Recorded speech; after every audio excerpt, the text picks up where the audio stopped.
sabia que o Brasil é o 9º país mais violento do mundo, segundo dados da Organização Mundial da Saúde, a OMS? Os números são assustadores. Em 2018, 57 mil pessoas foram assassinadas no nosso país.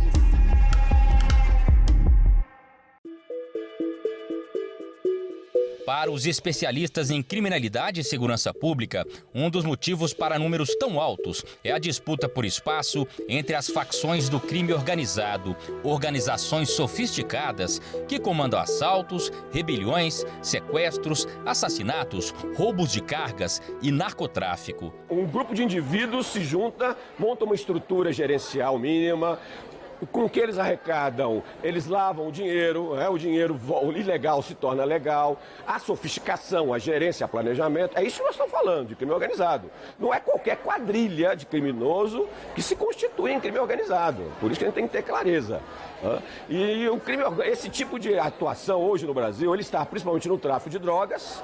Você tem algumas organizações criminosas com essas características, Comando Vermelho, o PCC, a Família do Norte, né, no Amazonas. Segundo o Ministério da Justiça e Segurança Pública, existem pelo menos 70 facções criminosas atuando no Brasil. As principais são o Comando Vermelho, que atua em 7 estados, e o primeiro Comando da Capital, o PCC, que está presente em 23 estados, inclusive aqui em Minas Gerais. Uma das maiores preocupações das autoridades é com a extensão da atuação do PCC nos presídios do estado. Minas Gerais tem 73 mil detentos em 190 unidades prisionais. O PCC já está presente na região metropolitana, no sul de Minas, no Triângulo. Ele já regimentou um conjunto grande de criminosos, já há indícios que ele já está atuando no tráfico de drogas fora da prisão, já comandando algumas biqueiras, já há um indício desse processo. Por causa do aumento da atividade das organizações criminosas no estado, a Procuradoria-Geral da República criou o Grupo de Atuação Especial de Combate ao Crime Organizado do MPF em Minas Gerais. O GAECO de Minas foi o primeiro criado pela PGR. Minas Gerais sempre foi um estado que teve diversos casos de atuação de organizações criminosas relacionadas a desvio de recursos públicos, atos de corrupção. Todavia, era um estado em que ações de organizações criminosas violentas eram pontuais. Todavia, nos últimos anos, essas ações violentas, especialmente vindas do estado de São Paulo, se intensificaram, e isso fez com que essa preocupação que já existia fosse aumentada. O coordenador do GAECO explica que o trabalho de inteligência é fundamental para combater a ação das facções criminosas. O objetivo é que o GAECO funcione como um ponto focal de interlocução do Ministério Público Federal com outros órgãos e agências de investigação, para que ele receba e também repasse informações relacionadas à atuação de organizações criminosas no estado.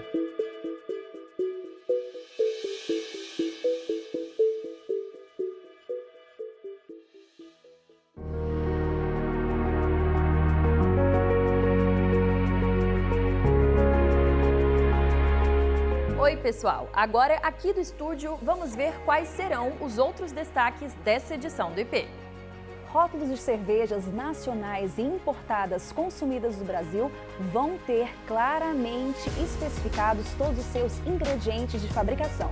Em João Pessoa, a Justiça quer conciliação entre prefeitura e moradores que são contra a construção de um parque onde moram.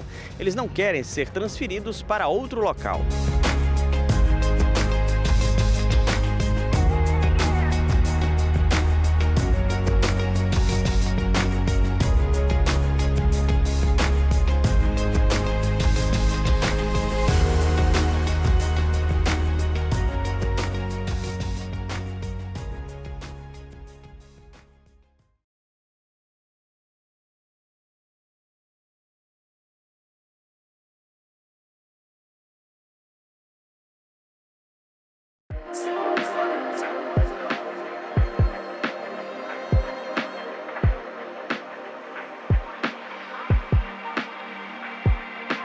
A Justiça determinou que o Instituto Chico Mendes de Conservação da Biodiversidade, ICMBio, faça a reforma da sede da Reserva Biológica do Tinguá, no Rio de Janeiro. A decisão foi tomada depois de uma inspeção que constatou que a Rebio do Tinguá não tem a estrutura necessária para garantir o combate às ações de degradação ambiental que ocorrem na área. Os recursos que serão utilizados na obra são resultado de um programa de compensação ambiental e já estão disponíveis. O ICMBio tem até 60 dias para apresentar à empresa responsável pelas obras o cronograma e os prazos que deverão ser cumpridos.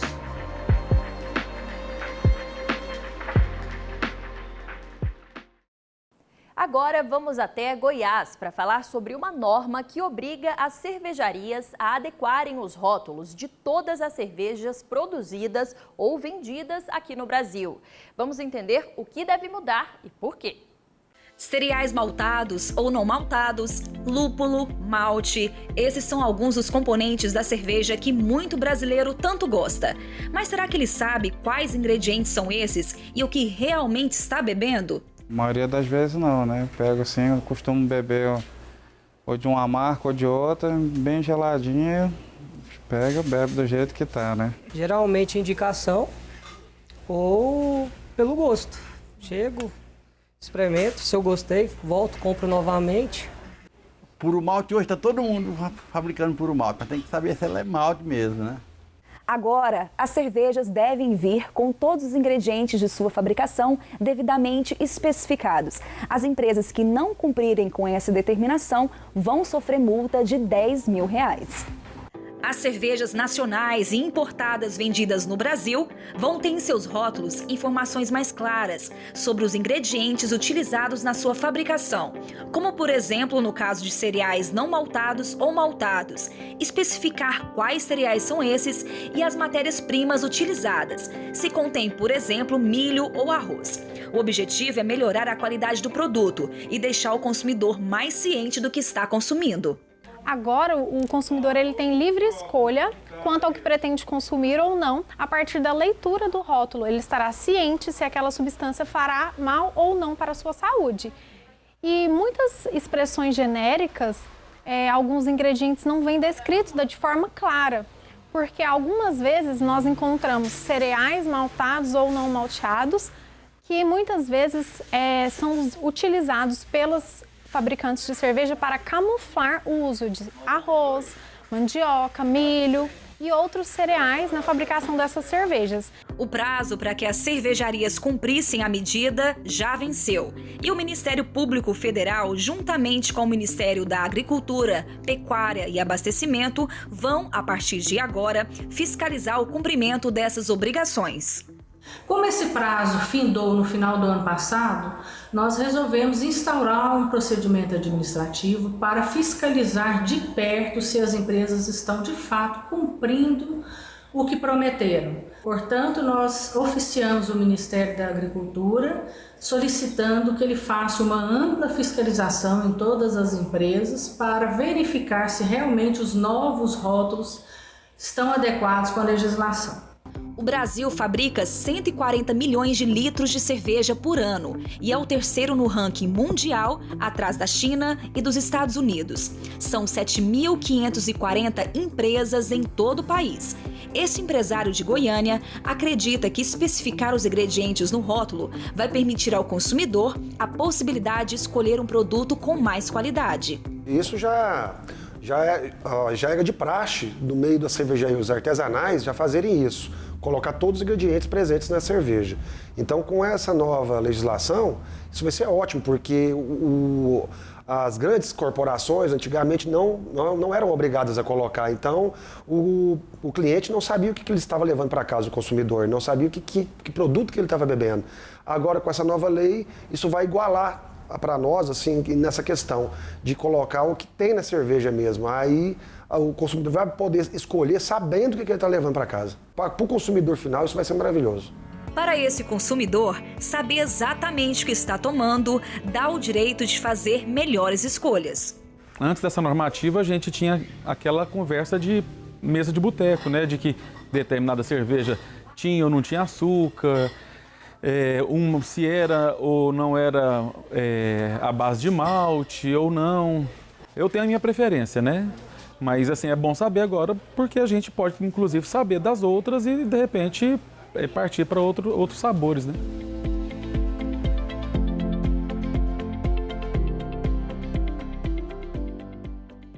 Hora de ver as notícias mais relevantes do Ministério Público Federal ao longo desta semana. O MPF entrou com uma ação para que a Justiça Federal obrigue a Caixa Econômica Federal, a União e o Estado do Piauí a adotarem medidas emergenciais para combater aglomerações em agências bancárias, evitando assim a disseminação e o avanço da Covid-19. Medidas semelhantes a essas estão sendo adotadas por unidades do MPF em todo o país, devido à preocupação pelo grande aumento de procura às agências para o saque do auxílio emergencial. Entre as medidas, a ação pede para que as agências adotem todas as recomendações do Ministério da Saúde, limitem o número de pessoas e promovam o distanciamento entre elas. O MPF entrou com uma ação na Justiça com pedido de liminar para proteger indígenas contra o coronavírus no Amazonas.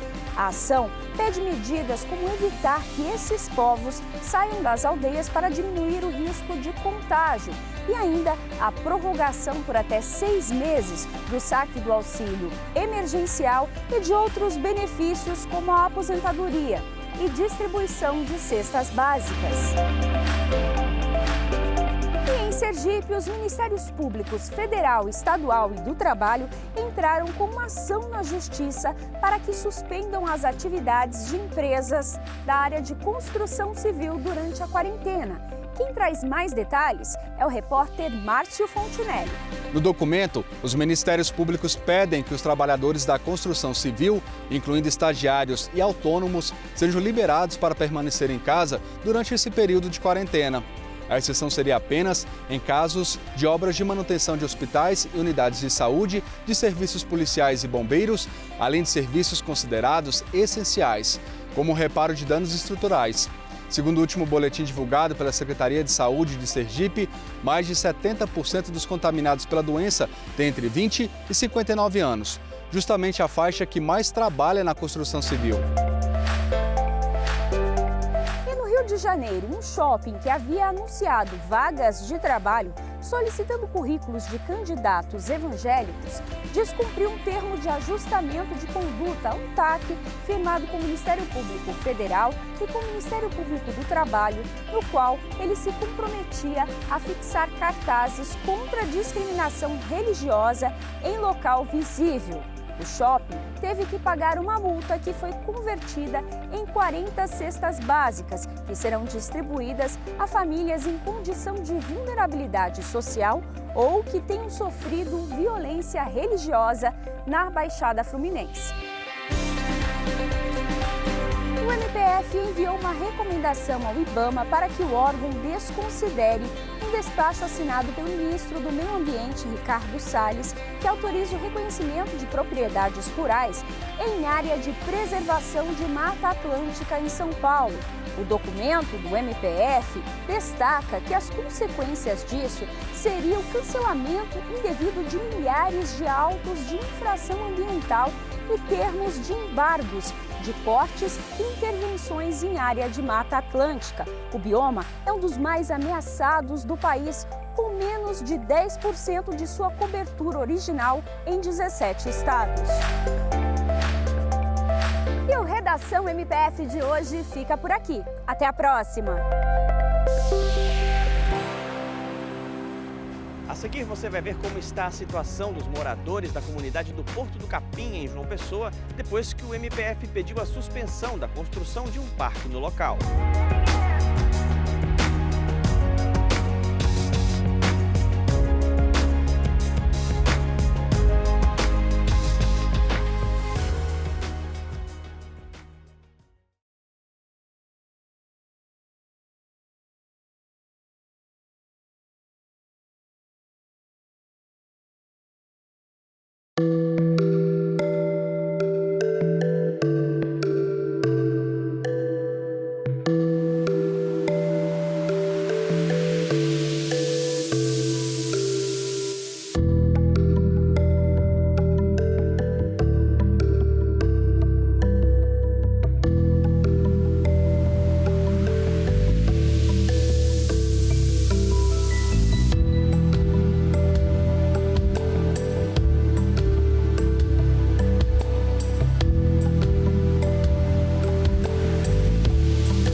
Ficar em casa, lavar as mãos com água e sabão, usar máscara. Recomendações impossíveis de serem seguidas por quem mora nas ruas ou em condições precárias em favelas.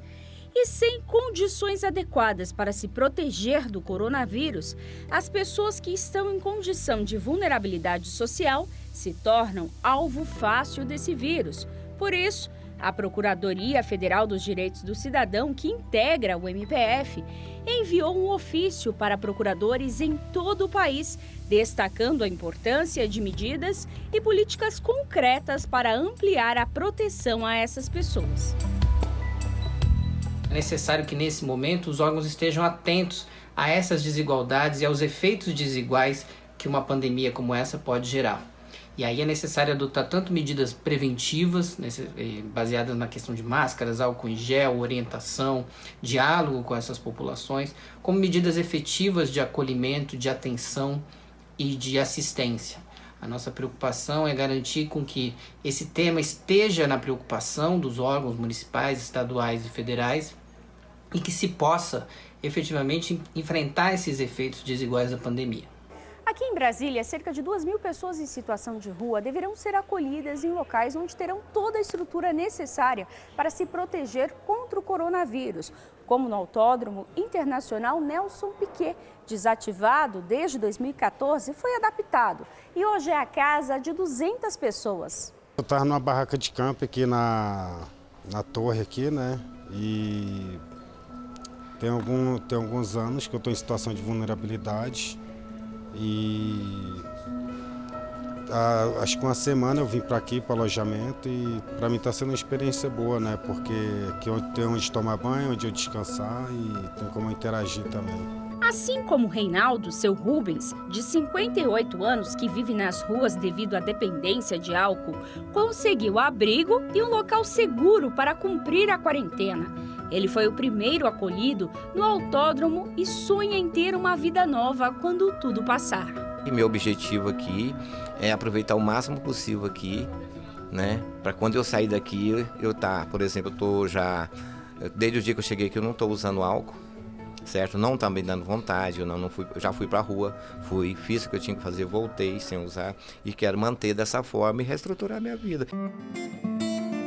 A estrutura completa com dormitórios, cozinha, banheiro e área para lazer foi montada pelas Secretarias de Desenvolvimento Social, Segurança Pública, de Cidades e de Saúde, além da Administração Regional do Plano Piloto e órgãos parceiros, como o Ministério Público do Distrito Federal. Nesse momento, a gente tem a parceria com o Ministério Público, orientando a questão do que já vem sendo colocado pelo Ministério da Saúde, da questão dos distanciamentos entre os acolhidos, a questão da alimentação, questão de higiene. Então, ele faz toda essa recomendação que a gente vem atendendo aqui dentro. A grande preocupação do MP também com a questão do quantitativo de vagas, né? Então, a nossa próxima ação é a questão da abertura do próximo alojamento provisório, que é em Ceilândia.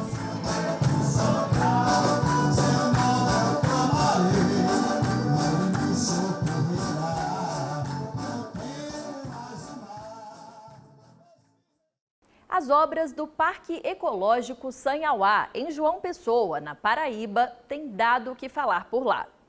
De um lado, a prefeitura, que defende a construção do parque como forma de valorizar o centro histórico. E do outro, a comunidade, que será afetada pelas obras. A solução está no diálogo. De um lado, a prefeitura de João Pessoa quer executar as obras do Parque Ecológico Sanhauá, o novo espaço público que a administração pretende instalar às margens do rio onde nasceu a cidade. Do outro, 98 famílias que moram nas áreas que podem ser impactadas por essas obras, a Vila Nassau e a Praça 15, que formam a comunidade ribeirinha do Porto do Capim.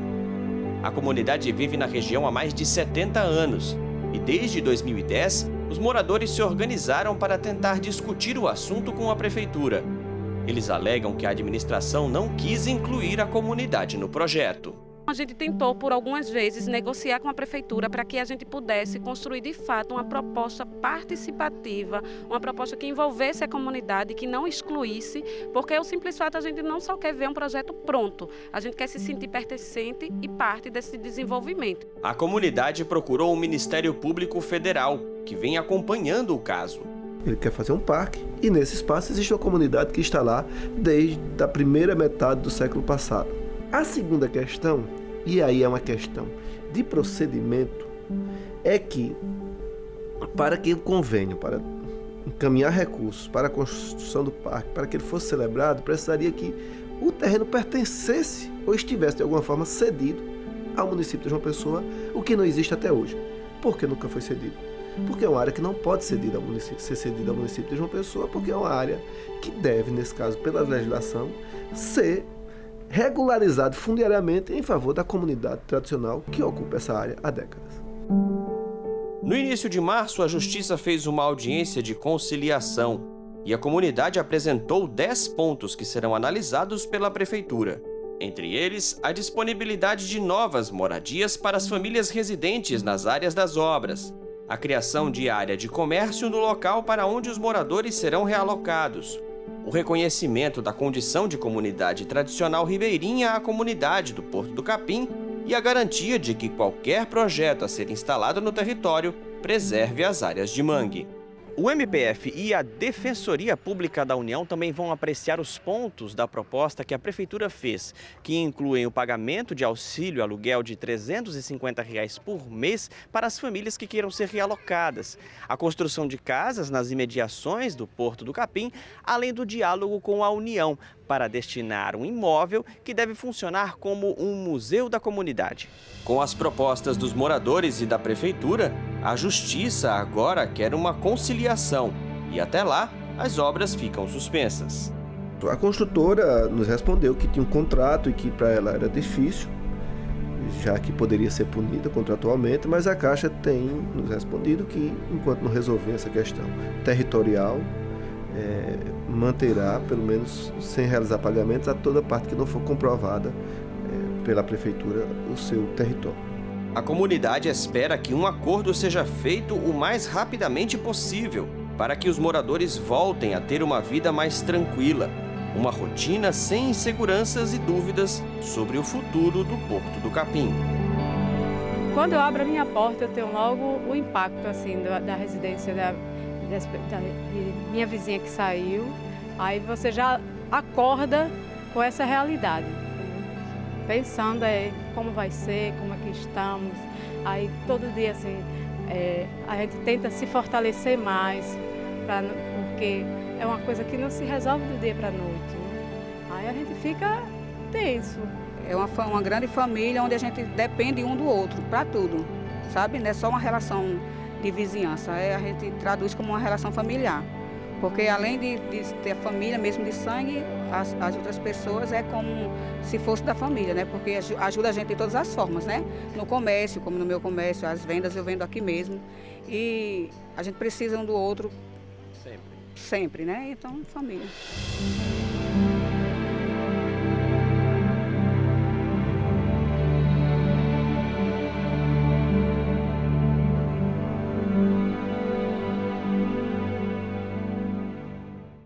E assim a gente encerra mais uma edição do IP.